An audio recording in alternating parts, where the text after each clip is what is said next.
দেখো, অনুভব সিনহার পরিচালিত কাজ আমার দারুণ লাগে। আমার অনুভব সিনহার ফ্যান বলতে পারো একদম, ঠিক আছে। আর অনুভব সিনহার তাপসী বাজি যখন একসাথে পাঁচ হয়ে আছে, তখন কিন্তু একটা আলাদাই লেভেলের একটা মুভি আমরা গিফট হিসেবে পাই। তো লাস্ট যে তার মুভিটা ছিল মুল্ক, সেটা আমার দারুণ লেগেছিল। মুভিটা একটু কন্ট্রোভার্সিয়াল ব্যাপার নিয়ে ছিল, কিন্তু মুভিটা কিন্তু আমার দারুণ লেগেছিল। আর অনেকদিন বাদে আমরা তাপসী পন্নুকে দেখতে পাচ্ছি। তাপসী পন্নু অনেকদিন মুভিতে আমরা দেখতে পাইনি। তো কেমন হলো এই মুভির ট্রেলারটা? তো মুভিটার নাম হচ্ছে ৮০। ৮০ মুভির ট্রেলারটা নিয়ে কথা হচ্ছে। একটু লেট হয়ে যাচ্ছে আমার ট্রেলারটার ব্যাপারে কথা বলতে, তো এখন বলে দিচ্ছি। তো দিস ইজ জিসু, তোমরা হচ্ছে চলো রিভিউ করি চ্যানেল। তোমাদের সকলকে স্বাগত। যারা এখন পর্যন্ত তোমার চ্যানেলটাকে সাবস্ক্রাইব করে প্লিজ চ্যানেলটাকে সাবস্ক্রাইব করে পাশে থাকা বেল আইকনটা প্রেস করে দিতে ভুলো না, যাতে করে নোটিফিকেশনটা অন হয়ে যায়, তুমি সবার আগে আমার রিভিউগুলো দেখতে পারো।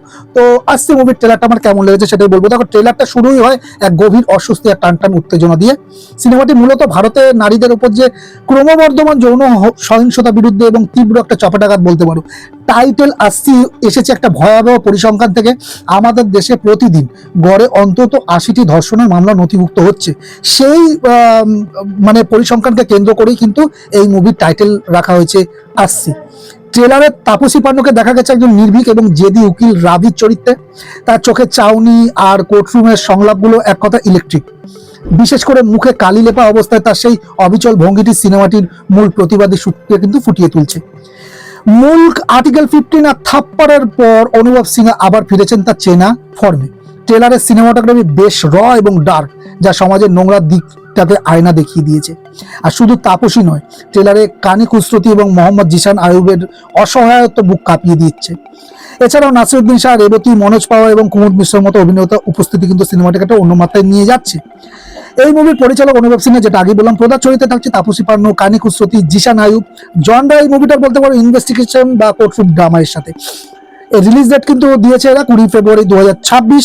তো 20 ফেব্রুয়ারি পর্যন্ত আমাদের অপেক্ষা করতে হবে মুভিটা দেখার জন্য। আর মিউজিক দিচ্ছেন এখানে রঞ্জিত বারোট, ব্যাকগ্রাউন্ড স্কোর মিউজিকে তিনিই আছেন। আমার যদি ফাইনাল ভার্ডিক্ট এখনো পর্যন্ত যা এই ৮০ মুভি ট্রেলারটা দেখে মনে হচ্ছে, এটাকে বলে একটা সিনেমা তো হবে না, বরং একটা সোশ্যাল অ্যাওয়েকিং বলতে পারো, একটা সোশ্যাল জাগরণ বলতে পারো। ট্রেলারটি আমাদের চোখে আঙ্গুল দিয়ে দেখিয়ে দিচ্ছে যে বিচার ব্যবস্থার দীর্ঘসূত্রিতা এবং সামাজিক উদাসীনতা কিভাবে একজন ভিকটিমকে বারবার পর্যুদস্ত করে। যারা সিরিয়াস এবং বুদ্ধিযুক্ত সিনেমা পছন্দ করে তাদের জন্য কিন্তু মুভিটা একটা মাস্ট ওয়াচ হতে চলছে। অনুভব সিনহার যারা ফ্যান, তারা তো মুভিটা দেখেই নেবে। এই মুভিটার আমার একটা খটকা লাগছে, সেটা এই ট্রেলারটার জন্য বা মুভিটার জন্য নয়।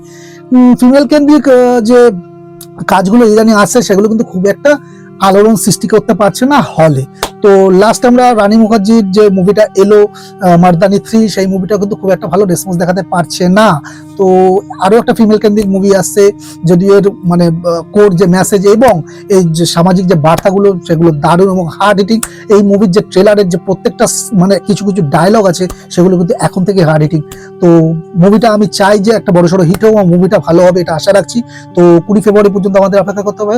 তো ততক্ষণ আর এই ছিল আমার ৮০ মুভিটাকে নিয়ে all over review, all over মতামত বলতে পারো। এখনো পর্যন্ত যারা এখনো পর্যন্ত দেখে ফেলেছো, আমি আশা করি সবাই দেখে ফেলেছো, তাদের মতামত আমাকে কমেন্টের মাধ্যমে জানাতে পারো। এই ভিডিওটা ভালো লাগলে একটা লাইক শেয়ার করে দিও তোমার কাছের মানুষদের সাথে। দেখা হচ্ছে নেক্সট ভিডিওতে, নেক্সট মুভি রিলেটেড রিলেটেড কোনো রিভিউ নিয়ে। ততক্ষণ তোমরা ভালো থাকো, সুস্থ থাকো, দেখতে থাকো।